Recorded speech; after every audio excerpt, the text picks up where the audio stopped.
So beg ini adalah beg smart jenis yang kalis air, dia waterproof. So satu beg ini dari tingkatan 1 pakai sampai tingkatan 6 pun dia tak rosak. Sini korang boleh ambil, sebelah sini korang boleh ambil. Bukan untuk pelajar saja, ibu bapa ataupun sesiapa yang nak pergi travel, pergi hiking, bawa motor pergi Thailand, beg ini sangat sesuai bagi korang. Selain oren, dekat sini korang masih boleh pilih banyak color, banyak choice color pilihan. Tapi since aku dah banyak beg hitam, aku ambil lah beg oren. So kompartmen dia memang gila-gila. Mai aku tunjuk lebih dekat. Belakang sini dia sesuai untuk sesiapa yang nak hiking, dia boleh lock. Tepi boleh letak tripod ataupun air botol yang panjang. Sebelah lagi korang boleh ambil secara macam ini. So first compartment dia memang asingkan tempat compartment laptop bagi korang. Sini boleh letak iPad, sini sebiji laptop lagi, sini mouse, sini keyboard. Tutupkan macam ini. Compartment yang kedua dekat sini pula. Ini adalah atas. Compartment dekat sini sangat selesa. Korang boleh letak pasport ataupun barang-barang yang penting dekat atas sini. So korang tak perlu masuk sampai dalam untuk ambil barang. Atas sini saja. Sini pun boleh letak pen ataupun wire-wire korang. Dia sangat sesuai untuk orang yang hiking jugalah. So compartment yang ketiga korang boleh buka dekat sini.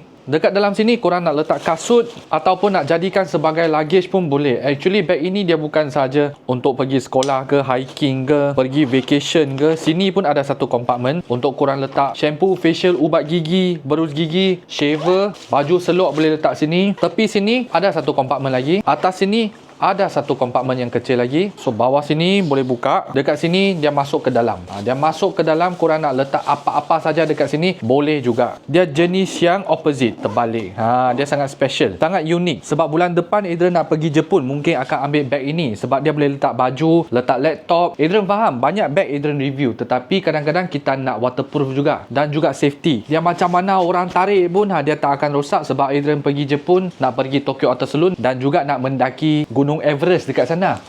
Gunung Everest. Dia walaupun korang tengok dia punya size ini, dia nampak kecil kan. Tetapi actually dia banyak kompartmen, banyak barang korang boleh letak. Sebab setengah beg dia nampak besar. Tetapi dia cuma satu kompartmen, dalam tu dia serabut. Yang ini dia boleh arrange korang punya item satu per satu, tempat yang tidak sama semua. Korang tengok gambar tak percaya. Tetapi Adrian dah proofkan bagi korang tengok lah. Last kali beg smart ini dia bukan produk yang kicap-kicap longkang. Beg smart sekarang ini mereka punya beg semua memang premium. Aku letakkan beg kuning. Tak beli tak apa, korang boleh tengok dulu.